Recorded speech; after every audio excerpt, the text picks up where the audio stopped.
Hello everyone, welcome to do or don't series. আমরা regular lipstick apply করে থাকি, কিন্তু এই রেগুলার লিপস্টিক অ্যাপ্লাইয়ের মধ্যেও আমরা কিছু ভুল করে থাকি এবং সেই ভুলগুলোর কারেকশন নিয়েই আজকের টপিক।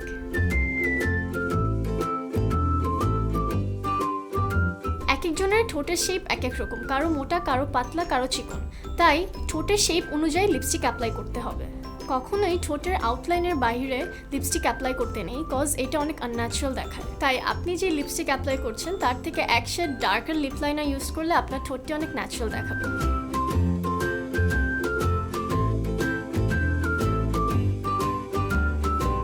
এই যে আমি লাইনার ছাড়া লিপস্টিক অ্যাপ্লাই করছি, এতে করে আমার ঠোঁটটি খুব আনন্যাচারাল এবং বাজে দেখাচ্ছে। ফার্স্টে লিপ লাইনার দিয়ে আউটলাইনটি ক্রিয়েট করে নিন, এরপর লিপস্টিক অ্যাপ্লাই করুন।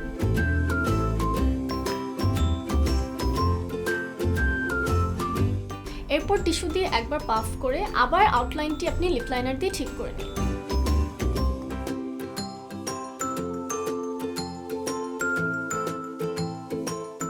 এতে করে আপনার লিপটি ন্যাচারালি সুন্দর দেখাবে।